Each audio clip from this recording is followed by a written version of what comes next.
Hello दोस्तों, welcome to zero I S में आपका स्वागत है दोस्तों। यूपीएससी 2024 को टारगेट करते हुए हम लोग एमसीक्यू का दोस्तों क्वेश्चंस कर रहे हैं, है ना, प्रीलिम्स को टारगेट करते हुए, जिसमें हम लोग क्वेश्चन नंबर 150 तक कर चुके हैं। आज हम लोग क्वेश्चन नंबर 151 से लेके 165 तक दोस्तों देखेंगे। ठीक है, आप देख रहे हैं जीरो आई एस का चैनल। ये लेक्चर हिंदी इंग्लिश दोनों में है। ठीक है, इस लेक्चर को प्रेजेंट कर रहा हूँ मैं दोस्तों। मेरा नाम राहुल बरनवाल है। मैं ईपीएफओ में एक सिलेक्टेड ऑफिसर हूँ। साथ ही साथ मैंने यूपीएससी का मेंस 2020 में, यूपीपीसीएस का मेंस 2021 में दिया है। और ये मैंने जब इंटरव्यू दिया था तो उस समय उस तब का फ़ोटो है। ठीक है, तो चलिए बिना टाइम वेस्ट किए शुरू करते हैं दोस्तों। क्वेश्चन नंबर 151 से लेकर 165 तक। तो देखिए दोस्तों, एक तरफ हमारा इंग्लिश का क्वेश्चन है, दूसरी तरफ हिंदी का क्वेश्चन है। ठीक है, तो क्वेश्चन नंबर 150 तक हम लोग कर चुके हैं। आज हम लोग क्वेश्चन नंबर 151 से लेकर 165 तक करेंगे। ठीक है, और हम कल से आपको आंसर राइटिंग भी करवाएंगे। ठीक है, और करंट अफेयर भी हम लोग कल से शुरू करेंगे दोस्तों। ठीक है, अभी एक मैम है, वो आपका इन्वायरमेंट का क्लास थ्योरी ले रही है और साइंस टेक का, तो उसको देखिए, समझने का कोशिश कीजिए। ठीक है, उसके बाद उसका फीडबैक दीजिए कि किस तरह से आपको लग रहा है ये इनिशिएटिव। आशा करते हैं कि अच्छा लग रहा होगा। थोड़ा टाइम दीजिए और भी धीरे धीरे समझ में आएगा। ठीक है, फिर उसके बाद हम लोग जो क्वेश्चंस करेंगे साइंस टेक का, वो मैं आपको करवाऊँगा। ठीक है, तो चलिए क्वेश्चन नंबर 151 देखिए दोस्तों। बोल रहा है, consider the following statement regarding censure motion in the Lok Sabha. Lok Sabha में निंदा प्रस्ताव के संदर्भ में निम्नलिखित कथनों पे विचार करना है। ठीक है, निंदा प्रस्ताव पता है कब लाया जाता है? जब भी कोई एमपी, ठीक है, अगर लोकसभा या राज्यसभा के बारे में कुछ कटु शब्द बोलता है लोकसभा के बारे में, तो उसके नीति के विरुद्ध जो है हम लोग लेके आते हैं सेंसर मोशन। ठीक है, पहला बोल रहा है, it should state the reasons for its adoption in the Lok Sabha. देखिए, अगर लोकसभा में हमको निंदा प्रस्ताव लाना है, ठीक है, तो उसके क्यों लाएंगे, उसका कारण बताना चाहिए। तो ये एकदम सही है। वहीं जब आप अविश्वास प्रस्ताव लाएंगे, नो कॉन्फिडेंस मोशन लाते हैं, तब उसके लिए हम लोग को ज़रूरत नहीं पड़ता है कारण बताने का, लेकिन निंदा प्रस्ताव में बताना पड़ेगा कि क्यों हम उसका निंदा कर रहे हैं। ठीक है, बोल रहा है फिर, it can be moved only against an individual minister. तो देखिए, या तो ये मंत्री के विरुद्ध लाया जाएगा या पूरा मंत्री के समूह के विरुद्ध में लाया जा सकता है। ठीक है, और इसको हम लोग लाते हैं लोकसभा में। ठीक है, क्लियर है यहाँ तक? इसलिए हमारा दूसरा गलत है। हमसे पूछा है कौन सा सही है दोस्तों, तो किस में टिक लगा हुआ है? सिर्फ ऑप्शन 1 में, तो आंसर हो जाएगा केवल 1। क्लियर? अब देखते हैं क्वेश्चन नंबर 152। बोल रहा है, with reference to the classification of political party on the basis of ideology. अगर हम विचारधारा के आधार पर पॉलिटिकल पार्टी, जो राजनीतिक दल को हम लोग बांटते हैं, तो विच of the following correctly describe the liberal party. तो उदारवादी दल क्या है? नाम से ही पता चल रहा है, उदारवादी। उदारवादी मतलब जो बहुत लिबरल होगा, जो मतलब दकियानुसी चीज़ों में विश्वास नहीं करेगा। ठीक है, जो चेंज करने का बात करेगा, उसको बोलते हैं लिबरल पार्टी। ठीक है, पहला बोल रहा है, parties which want to restore the old socio economic and political institutions. ऐसा दल जो पुराने चीज़ों को पुनः स्थापित करेगा, तो ये नहीं है। ये क्योंकि लिबरल पार्टी होगा जो चेंज को स्वीकार करेगा। जो पुराना चीज़ को करना चाहता है, उसको बोलते हैं प्रतिक्रिया दल, प्रतिक्रिया पार्टी, रिएक्शनरी पार्टी। उसको क्या बोलते हैं? Reactionary party. तो ऑप्शन 1 जो है, ऑप्शन ए जो है, वो किसका डिस्क्रिप्शन है? रिएक्शनरी पार्टी का, ना कि लिबरल पार्टी का। इसलिए हमारा ये गलत होगा। दूसरा, parties which believe in the status को। जो पार्टी सुधार में विश्वास नहीं करता है, जो चाहता है कि जो जैसा चीज़ बना हुआ है वैसा ही रहे, उसको बोलते हैं दोस्तों रूढ़िवादी पार्टी। उसको क्या बोलते हैं? Conservative party. जो कंजर्वेटिव, जो बोलता है कि जो चीज़ है वो वैसा ही मेंटेन करो, ना तो कोई सुधार करो, ना पुराना चीज़ लेके आओ। अगर पुराना चीज़ लेके आएंगे तो उसको बोलेंगे रिएक्शनरी पार्टी या प्रतिक्रिया दल, और जो बोलेगा जो जैसा है वैसा ही यथास्थिति को मेंटेन करो, उसको बोलते हैं कंजर्वेटिव पार्टी। ठीक है, रूढ़िवादी दल। तो इसलिए हमारा दूसरा भी नहीं होगा। नेक्स्ट बोल रहा है, parties which aim at reforming the existing institutions. जो सुधार करना चाहता है, तो मैंने बताया लिबरल पार्टी उसी को कहते हैं। ठीक है, नेक्स्ट है पार्टीज, इसलिए आंसर हो जाएगा सी। लेकिन डी देख लेते हैं, डी किसके बारे में बोल रहा है? बोला, parties which aim at establishing a new order by overthrowing the existing institutions. ये बोल रहा है कि नया चीज़ लेके आओ, लेकिन जो अभी है उसको उखाड़ के फेंक दो। दोस्तों, ये कार्ल मार्क्स का थ्योरी को प्रमोट करता है, इसलिए इसको बोलते हैं रेडिकल पार्टी। तो रेडिकल पार्टी वो पार्टी होता है जो बोलता है जो भी नया चीज़ है उसको हटा के, जो पुराना चीज़ है उसको हटा के उखाड़ के फेंक दो, जो वर्तमान में समय चीज़ है, और उसको नया चीज़ इस्टेब्लिश करके ले आओ। और उसको बोलते हैं रेडिकल पार्टी। ठीक है, जो बोलता है सेम चीज़ मेंटेन करो जो जैसा है, उसको बोलते हैं कंजर्वेटिव पार्टी। ठीक है, रूढ़िवादी पार्टी। जो बोलता है रिफॉर्म, उदारवादी पार्टी बोलता है रिफॉर्म करने के लिए लिबरल पार्टी। और जो बोलता है पुराना चीज़ लेके आओ उसको बोलते हैं हम लोग दोस्तों रिएक्शनरी या प्रतिक्रिया पार्टी। क्लियर, इसलिए 152 का आंसर हो जाएगा सी। ठीक है, चलिए क्वेश्चन नंबर 153 देखते हैं। आशा करते हैं कि आपको समझ में आ रहा होगा दोस्तों। बस आपसे एक रिक्वेस्ट ये है कि आप ज़्यादा ज़्यादा जो लेक्चर है उसको लाइक कीजिए और अपने दोस्तों के साथ शेयर कीजिए, ताकि जो है अच्छा कंटेंट सभी उन लोगों को पहुंच पाए जो अच्छे से पढ़ाई करना चाहते हैं, जो संसाधन के अभाव में, रिसोर्स के अभाव में पढ़ाई नहीं कर पाते हैं। ठीक है, तो चलिए मेरा मकसद वही था दोस्तों इस चैनल को शुरू करने का, ताकि गरीब से गरीब सभी बच्चे आसानी से पढ़ पाएँ, चाहे वो गाँव में रहे या शहर में रहे।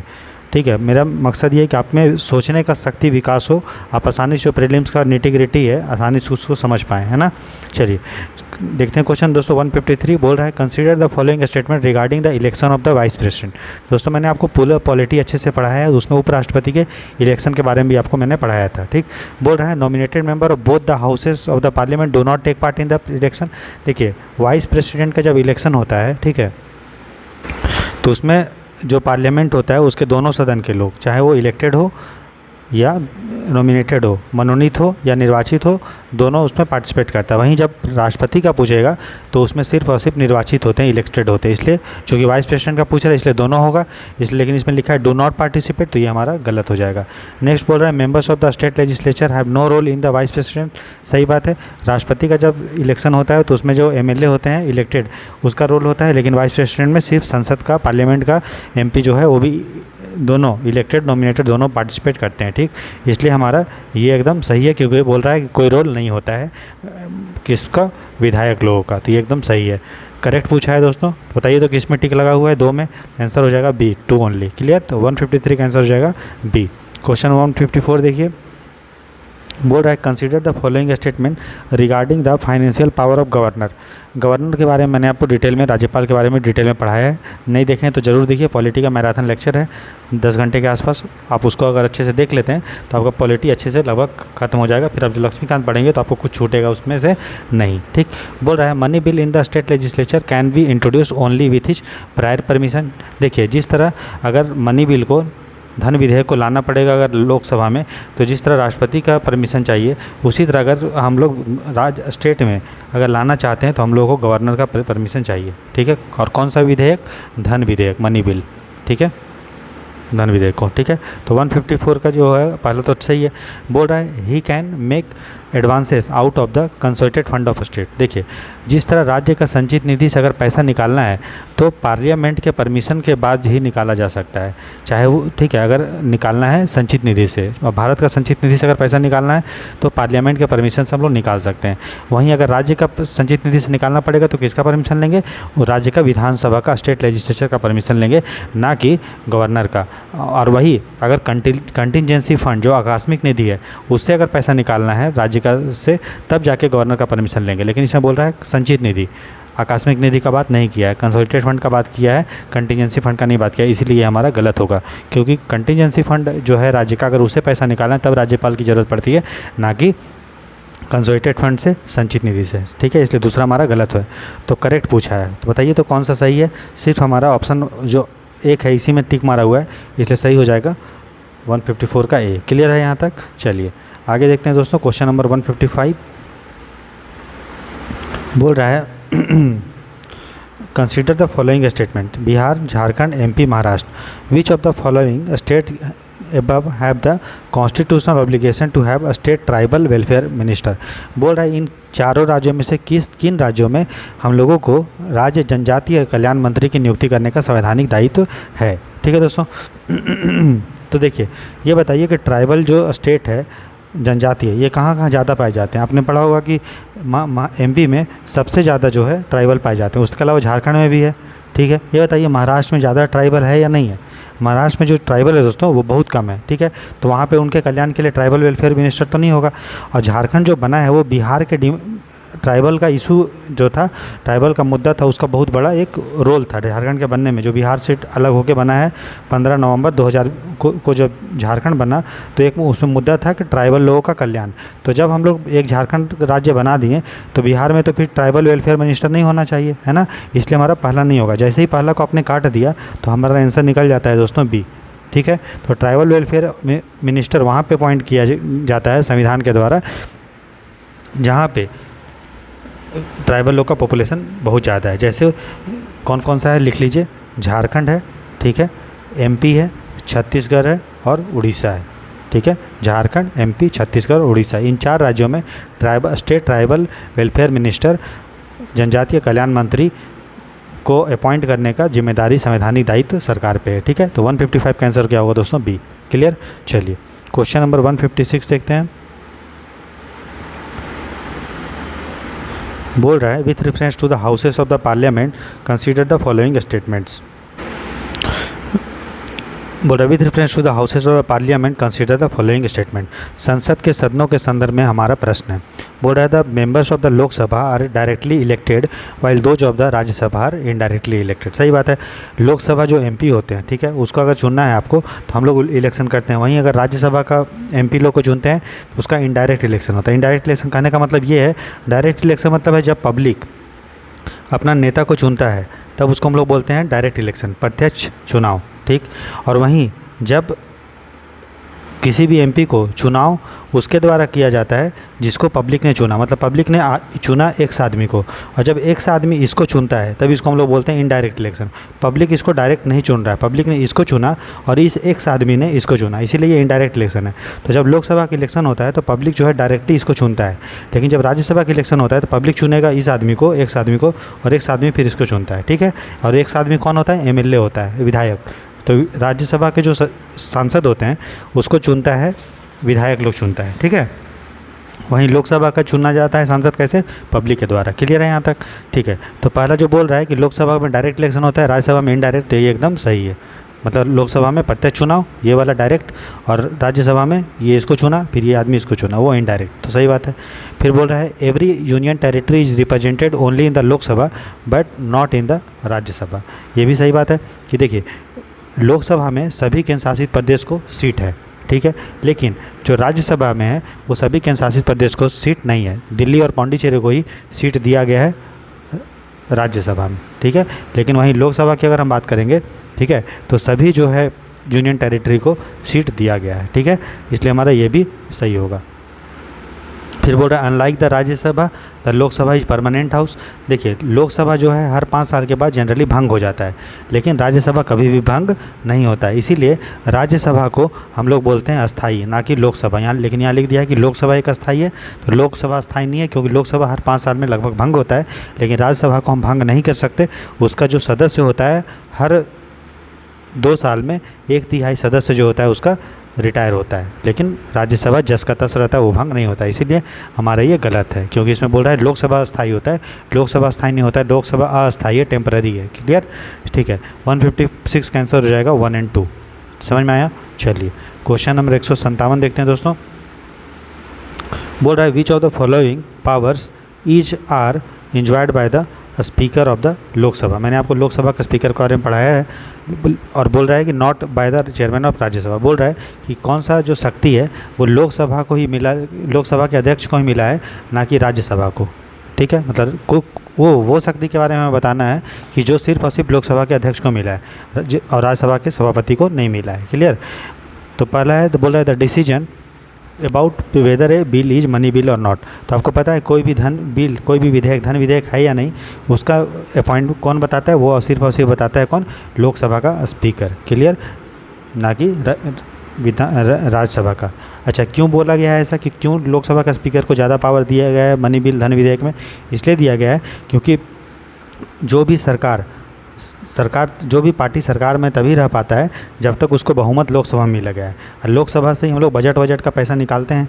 ठीक है, इसीलिए लोकसभा में जब तक किसी पार्टी का बहुमत है तब तक मनी बिल वहाँ से पास किया जाना चाहिए। ठीक है, इसीलिए पावर दिया गया। अगर राज्यसभा से इसलिए धन विधेयक को कोई मतलब, मनी बिल को मतलब नहीं है। क्लियर है यहाँ तक? ठीक है। अगला बोल रहा है presiding over joint sitting of the 2 houses of the parliament. दोस्तों मैंने आपको पढ़ाया भी है, ठीक है, संयुक्त बैठक के बारे में। क्लियर?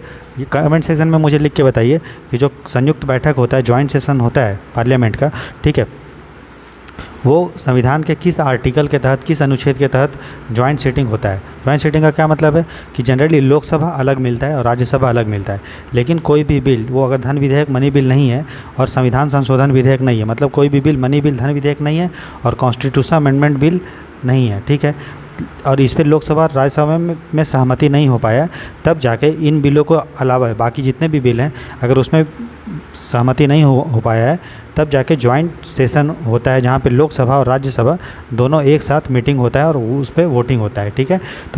तो ये जब मीटिंग होगा, जो संयुक्त, उसी को बोलते हैं संयुक्त बैठक, जॉइंट सेशन।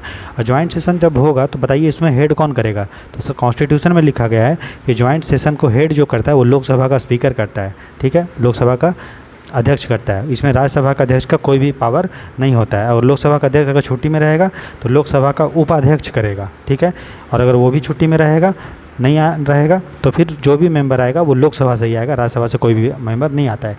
इसीलिए जॉइंट सेशन को अध्यक्षता में राज्यसभा को पावर नहीं है, ठीक है। तो ये भी हमारा सही है। तो पूछा है कौन सा सही उत्तर है दोस्तों, तो एक और दो दोनों। तो दोनों में चाहे वो मनी बिल है, कोई है या नहीं है, जॉइंट सेशन को अध्यक्षता करना है, उसके लिए लोकसभा का अध्यक्ष का ही पावर होता है, राज्यसभा का कोई पावर अध्यक्ष का नहीं होता है, ठीक है। तो इसमें करेक्ट आंसर पूछा था, तो किस में टिक लगा हुआ है, एक और दो दोनों में, इसलिए आंसर हो जाएगा 157 का सी। चलिए क्वेश्चन नंबर 158 देखते हैं दोस्तों। बोल रहा है consider the following statement regarding the 0 hour of the parliamentary proceeding in India. शून्यकाल क्या होता है। देखिए, जब भी मान लीजिए डिसाइड हुआ कि हाँ 9 बजे से लोकसभा या राज्यसभा मिलेगी, ठीक है, तो शुरू का जो 1 घंटा होता है ना दोस्तों, तो उसको बोलते हैं प्रश्नकाल। प्रश्नकाल, मान लीजिए 9 बजे मीटिंग होना चालू हुआ तो 9 बजे से लेकर 10 बजे तक होता है क्वेश्चन आवर, ठीक है, प्रश्नकाल, जहाँ पे जो सदस्य होते हैं, सांसद होते हैं, एमपी होते हैं, वो सरकार से क्वेश्चन पूछते हैं, ठीक है।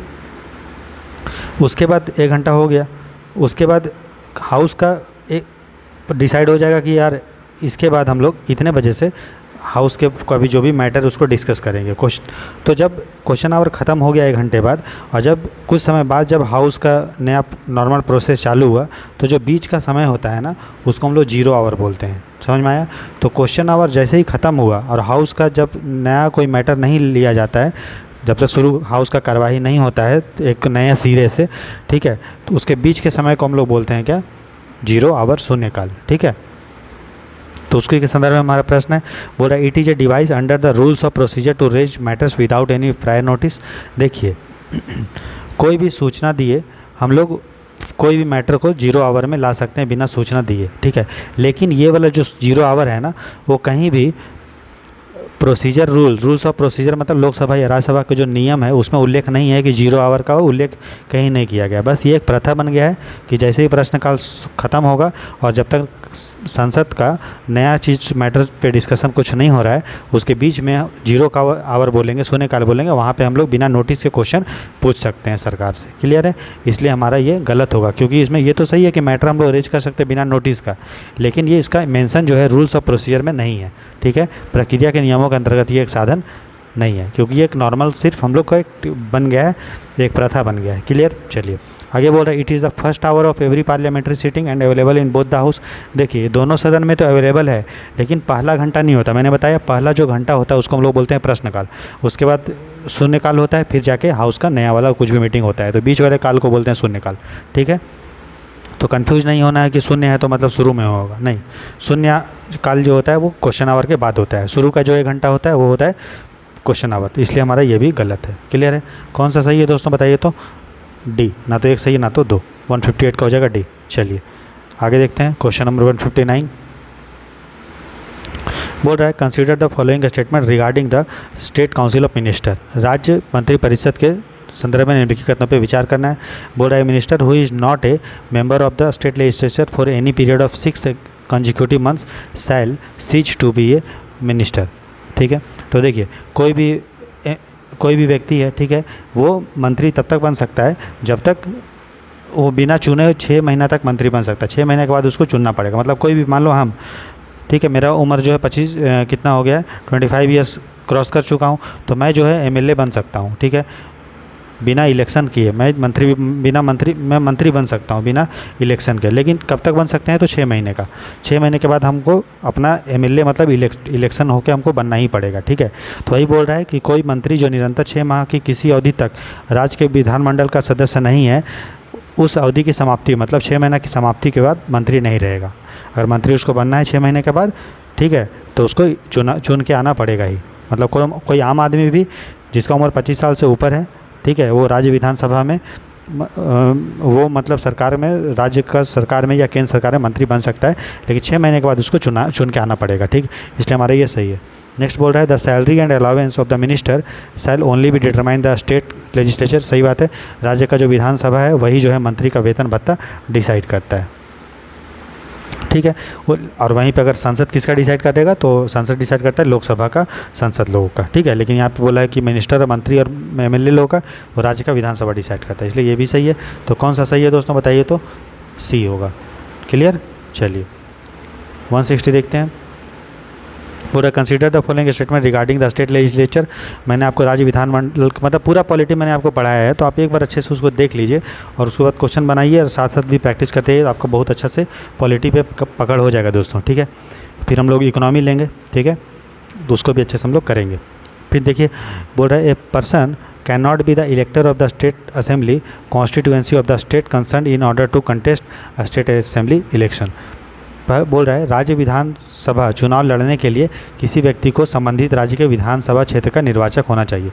कहने का मतलब है ये मान लीजिए आप चाहते हैं कि हम जो है झारखंड से चुन के आएँ, आप चाहते हैं कि हम झारखंड का जो है विधायक बनेंगे, तो उसके लिए आपको झारखंड का जो है एक इलेक्टर होना चाहिए, मतलब आपका वोटर लिस्ट में नाम आपका होना चाहिए। अगर आप चाहते हैं बिहार में हम इलेक्शन में पार्टिसिपेट करेंगे, एमएलए बनेंगे, तो आपके बिहार में एक इलेक्टर में होना चाहिए। लेकिन अगर आप चाहते हैं कि हम लोकसभा में एक सांसद बनेंगे, तो आप कहीं से भी चुनाव लड़ सकते हैं, किसी भी राज्य से, चाहे उस राज्य में आप एक इलेक्टर हो या नहीं हो। लेकिन अगर आपको राज्य के विधानमंडल में, स्टेट लेजिस्लेचर में एमएलए बनना है, तो आपको वहाँ का एक जो है निर्वाचक होना चाहिए, इसलिए हमारा ये सही है, ठीक है। अगला बोल रहा है मेंबर ऑफ शेड्यूल कास्ट और schedule tribe can contest A seat not reserve for them.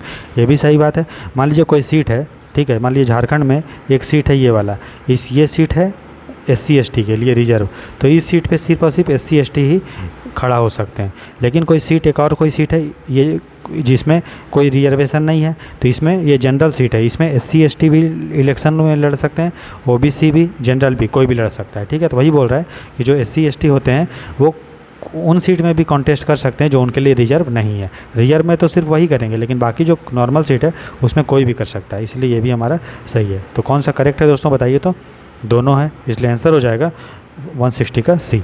चलिए क्वेश्चन नंबर 161 देखते हैं।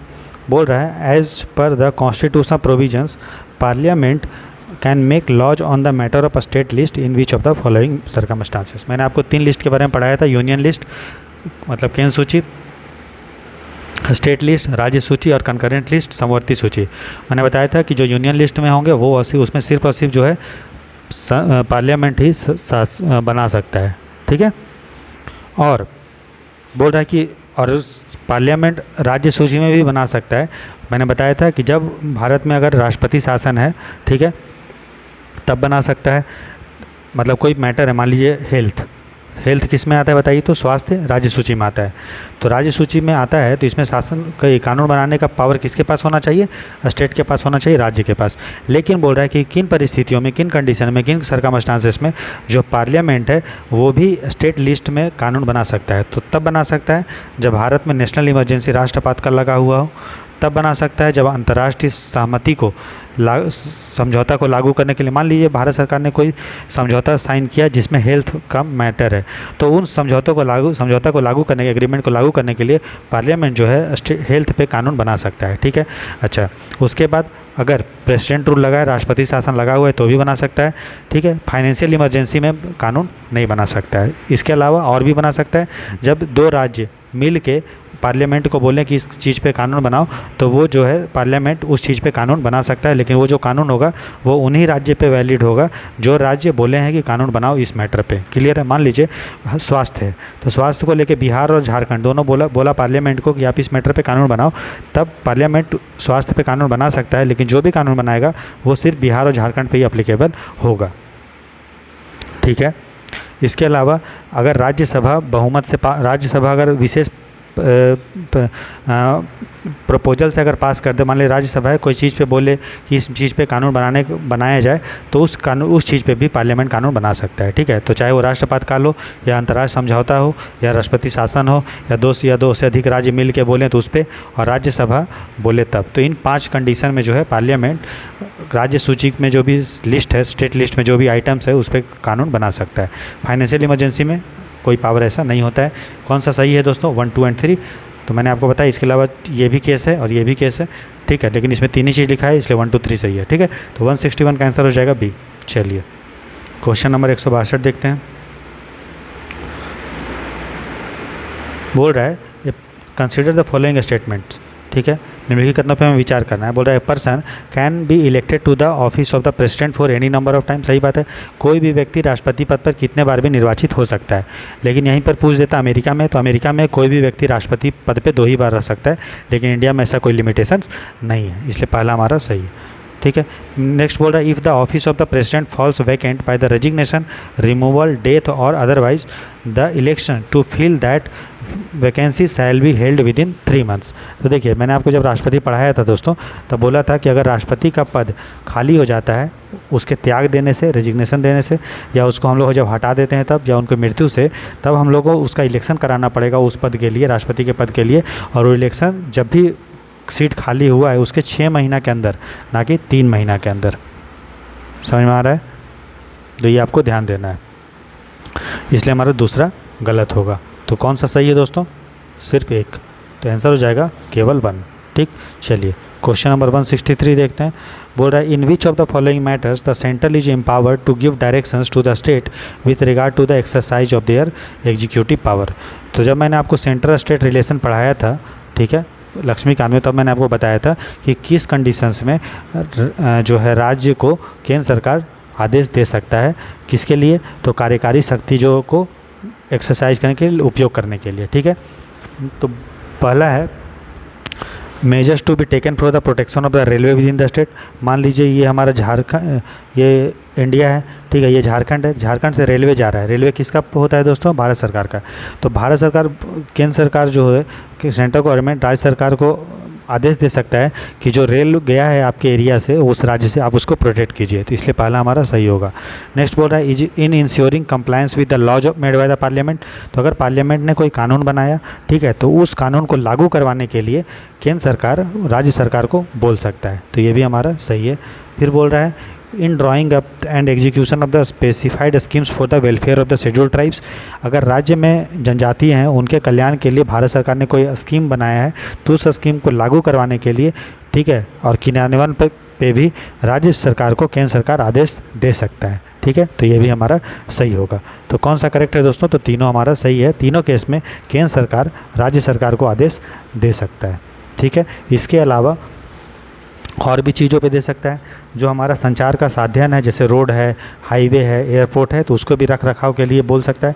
साथ ही साथ जो माइनॉरिटी होते हैं, लिंग्विस्टिक माइनॉरिटी, जो अल्पसंख्यक होते हैं भाषा के आधार पे, तो उनके लिए पर्याप्त प्रावधान भारत राज्य सरकार करे, उसके लिए भी बोल सकता है। ठीक है, और ये जितना चीज़ भी बोलेगा वो सभी राज्य सरकार पे बाइंडिंग होगा। बाइंडिंग होगा मतलब बाध्यकारी होगा, मतलब राज्य सरकार को ये मानना ही पड़ेगा। राज्य सरकार ये नहीं बोल सकता है कि नहीं, बोलने का अधिकार आपको नहीं है। सभी चीज़ों में जो मैंने आपको बताया, उन चीज़ों में जो भी चीज़ बोलेगा केंद्र सरकार राज्य सरकार को मानना पड़ेगा। और अगर वो नहीं मानता है तो माना जाएगा कि उस राज्य में जो है संविधान जो है फेल हो गया है, और फिर राष्ट्रपति शासन आर्टिकल 356 के तहत जो है लगाया जा सकता है। ठीक है, इसीलिए राज्य सरकार को केंद्र सरकार का आदेश को मानना पड़ता है इन कंडीशन में। और जो मैंने अभी आपको 2 चीज़ बताया कि भाषा, जो अल्पसंख्यक भाषा के आधार पे हैं, उनके कल्याण के लिए राज्य सरकार पूरा इंतजाम रखेगा। साथ ही साथ जो संचार का साधन है, हवाई जहाज़ है, रोडवे है, उसको भी प्रोटेक्ट करेगा। ठीक है, तो इसीलिए 163 का आंसर हो जाएगा डी। क्वेश्चन नंबर 164 देखते हैं दोस्तों। बोल रहा है consider the following statements regarding private bill. Private bill क्या होता है दोस्तों? तो सबसे पहले प्राइवेट क्या होता है? तो प्राइवेट का मतलब इसका ये नहीं है कि जो सरकार नहीं है। प्राइवेट का बिल का मतलब ये है कि प्राइवेट मेंबर, देखिए पार्लियामेंट जो होता है, ठीक है, उसमें जो एमपी होते हैं वो 2 टाइप का होता है, ठीक है। जो एमपी होते हैं पार्लियामेंट में वो कितने टाइप के होते हैं? जनरली 2 टाइप का एमपी, ठीक है। एमपी मतलब सांसद। एक होता है प्राइवेट, ठीक है, जिसको बोलते हैं निजी, और एक को बोलते हैं पब्लिक, सार्वजनिक, ठीक है। तो जो संसद होता है वो 2 टाइप का होता है, एक होता है निजी और एक होता है पब्लिक मेंबर, ठीक है, पब्लिक सदस्य, सार्वजनिक सदस्य। तो सार्वजनिक सदस्य वो होता है जो होता है मंत्री। तो जो भी मान लीजिए कोई आदमी है, जैसे अमित शाह, ठीक है, तो अमित शाह जो है दोस्तों वो एक मिनिस्टर है, होम मिनिस्टर, तो उसको हम लोग बोलेंगे प्राइवेट मेंबर नहीं बोलेंगे, क्या बोलेंगे? पब्लिक मेंबर, ठीक है। वहीं मान लीजिए कोई और आदमी, ये मनोज तिवारी, ठीक है, मनोज तिवारी मंत्री है क्या? नहीं है, लेकिन वो संसद है, तो वो पब्लिक मेंबर नहीं बोला जाएगा, उसको बोला जाएगा प्राइवेट मेंबर, निजी व्यक्ति। तो निजी व्यक्ति के द्वारा जो भी विधेयक लाया जाता है उसको हम लोग बोलते हैं प्राइवेट बिल। और कोई अगर मंत्री विधेयक लेके आएगा तो उसको बोलेंगे पब्लिक बिल। क्लियर है? अब समझ में आ गया आपको प्राइवेट और पब्लिक क्या होता है? प्राइवेट का मतलब सीधा समझ लीजिए ऐसा सांसद, ऐसा एमपी जो मंत्री नहीं है और उसके द्वारा कोई बिल अगर लाया जाएगा तो उसको बोलते हैं प्राइवेट। और ऐसा सांसद या एमपी जो मंत्री है उसको बोलते हैं पब्लिक मेंबर, और उसके द्वारा जो विधेयक लाया जाता है उसको सरकारी विधेयक या उसको सार्वजनिक विधेयक दोस्तों बोलते हैं। तो पहला हमारा प्रश्न उसी को लेके, प्राइवेट बिल को लेके, बोला it refers to a bill introduced by the member of parliament other than the member of the party in power, ठीक है। तो देखिए मैंने बताया, क्या बताया कि ऐसा व्यक्ति जो मंत्री नहीं है बस उसको बोलते हैं, चाहे वो सरकार में हो या ना हो, वो दायरा नहीं है, जो मंत्री नहीं होगा, ठीक है, उसको बोलेंगे प्राइवेट, और वो बिल लाएगा तब। लेकिन यहाँ बोल रहा है कि ऐसा बिल जो एमपी तो लाता है, सांसद लाता है, लेकिन ऐसा सांसद जो पावर में नहीं है, जो सरकार में नहीं है, तो सरकार से कोई मतलब ही नहीं है। अगर मंत्री में है तभी उसको बोलेंगे पब्लिक, नहीं तो प्राइवेट, ठीक है। इसलिए हमारा पहला गलत। नेक्स्ट बोल रहा है दोस्तों कि the president of India decides whether or not a private member bill is allowed or for introduction in the parliament. देखिए पार्लियामेंट में कोई चीज़ प्राइवेट मेंबर बिल आएगा नहीं आएगा, कोई चीज़ होगा या नहीं होगा, वो कौन डिसाइड करेगा? वो डिसाइड करता है लोकसभा का स्पीकर। अगर कोई बिल प्राइवेट आना है या नहीं लाना है उसको लोकसभा में, तो वो लोकसभा का स्पीकर डिसाइड करेगा। और सेम चीज़ अगर राज्यसभा में लाना है कोई बिल प्राइवेट वाला नहीं लाना है, वो डिसाइड करता है राज्यसभा का सभापति, ठीक है। प्रेसिडेंट को इसमें कोई पावर नहीं है। क्लियर? नेक्स्ट बोल रहा है no private member bill has been passed by the parliament India since 1991। ये सही बात है। 1991 से लेकर अभी तक कोई भी ऐसा बिल नहीं आया है, ठीक है, जिसको मंत्री लेके नहीं आए हैं, ठीक है। जो मंत्री मतलब कहने का मतलब ये 1991 से जितने भी बिल पास हुए हैं सभी बिल को मंत्री लेके आया है। प्राइवेट मेंबर वाला बिल जो है अभी तक पास नहीं किया गया। बिल आया ज़रूर होगा लेकिन पास नहीं हुआ। जितने भी बिल अभी तक पास हुए 1991 से अभी तक सभी बिल को पब्लिक मेंबर बिल है, मतलब मंत्री लेके आया है, ठीक है। चलिए और एक चीज़ आप याद कर लीजिए, आज़ादी से लेकर अभी तक मात्र 14 बिल ऐसे बिल हैं जो प्राइवेट मेंबर बिल है, मतलब मंत्री लेके नहीं है, और जिसको हम लोग अब पास कर चुके कानून बन गया है, मात्र 14। बाकी जितने भी कानून बने हैं सब पब्लिक बिल के द्वारा बना है, ठीक है। इसलिए हमारा ये सही है कि 1991 से लेकर अभी तक एक भी बिल जो है पास नहीं हुआ है। और अभी तक स्वतंत्रता से लेकर अभी तक 1947 से लेकर 2023 तक मात्र 14 बिल ही प्राइवेट मेंबर बिल है दोस्तों, ठीक है। आज का लास्ट क्वेश्चन देखते हैं, फिर हम लोग नेक्स्ट क्वेश्चन करेंगे दोस्तों, 15 से 20 क्वेश्चन। चलिए नेक्स्ट बोल रहा है which of the following is are correct regarding the provisions of the panchayat extension to the scheduled area. मैंने आपको पेशा एक्ट दोस्तों पढ़ा है, इसी को बोलते हैं पेशा एक्ट। पेशा एक्ट का मतलब पंचायत जो सिस्टम था, पंचायती राज जो सिस्टम था, वो पता है भारत में पंचायती राज जो है 1992 के जब संविधान संशोधन हम लोग किए हैं 73rd और 74th, तब जाके हम लोगों ने पंचायत सिस्टम लेके आया 73वां संविधान संशोधन के द्वारा। लेकिन जो शेड्यूल्ड एरिया था, मतलब जो ट्राइबल और शेड्यूल्ड एरिया है, 10 राज्य हैं, उनमें पंचायत चीज़ को अलग से लागू करने के लिए हम लोगों ने अलग से एक कानून बना दिया जिसका नाम है पेशा एक्ट, ठीक है। तो उसके बारे में हमारा प्रश्न है, इसके बारे में मैंने आपको बताया। देखिए पहला है, बोल रहा है कि it extends the provision of the part 9 of the constitution relating to the panchayat to the 5th and 6th schedule area. देखिए 5वीं अनुसूची में ही शेड्यूल्ड एरिया का उल्लेख है, 6ठी अनुसूची में जो है वो ट्राइबल एरिया का उल्लेख है। तो यहाँ पे लिखा है शेड्यूल्ड एरिया। मैंने आपको बताया कि 5वीं अनुसूची जो है जिसमें 10 राज्य आते हैं, उन राज्यों में पंचायत सिस्टम को लागू करने के लिए हम लोगों ने पेसा एक्ट को लेके आया था, पंचायती राज एक्सटेंशन टू शेड्यूल्ड एरिया, पंचायतों के संविधान अनुसूचित क्षेत्रों पर। अनुसूचित क्षेत्र का उल्लेख कहाँ है? 5th शेड्यूल में, 5वीं सूची में, ना कि 6ठे में। ठीक, और कितने राज्यों में? लगभग 10 राज्यों में है पेसा एक्ट लगा है। ठीक है, 6ठे में नहीं है। ठीक है, तो इसीलिए पहला हमारा गलत हो गया। क्लियर। नेक्स्ट बोल रहा है it reserve half of the seat for the scheduled caste and scheduled tribe in every panchayat. तो देखिए, ऐसा इसमें उल्लेख नहीं है कि शेड्यूल्ड कास्ट के लिए और शेड्यूल्ड ट्राइब के लिए कितने सीट आरक्षित होंगे। ठीक है, और यहाँ पे एक भी चीज़ आपको याद करना है कि शेड्यूल्ड कास्ट के लिए कोई ऐसा प्रावधान नहीं किया गया है। ठीक है, शेड्यूल्ड ट्राइब के लिए सीट जरूर रिजर्व किया गया है, और ऐसा नहीं कि 50%। बोला गया है कि जिस भी एरिया में सीट हमको रिजर्व करना है जो पेसा एक्ट के अंदर में आते हैं, उसमें कितना सीट रिजर्व करेंगे वो डिपेंड करेगा कि कितना शेड्यूल्ड ट्राइब का पॉपुलेशन है। मान लीजिए कोई एरिया है जहाँ पे शेड्यूल्ड ट्राइब का पॉपुलेशन जो है वो 30% है। ठीक है, और सीट इस एरिया को हम लोग दिए हैं मान लो 10। ठीक है, तो इसमें जो है 10 में से 30%, 10 का 30% मतलब 3 सीट जो है वो शेड्यूल्ड ट्राइब के लिए रिजर्व हो जाएगा। मान लीजिए कोई एरिया है जहाँ पे पॉपुलेशन है 80% शेड्यूल्ड ट्राइब का, और पूरे एरिया का सीट हम लोग 10 दिए हैं। ठीक है, तो उस 10 का 80% कितना हो गया? 8। तो 8 सीट जो है शेड्यूल्ड ट्राइब का रिजर्व होगा। ठीक है, तो जितना जनसंख्या होगा शेड्यूल्ड ट्राइब का उस एरिया में पेसा के अंदर, उतना ही सीट उसको आरक्षित करेंगे, ना कि आधा सीट। जनसंख्या के हिसाब से डिसाइडेड है कि जनसंख्या में शेड्यूल्ड ट्राइब का कितना रेशियो है। तो दूसरा भी गलत है। फिर बोल रहा है it empowers the state government to nominate scheduled tribe which have no represented in the district level. तो ये सही बात है कि राज्य सरकार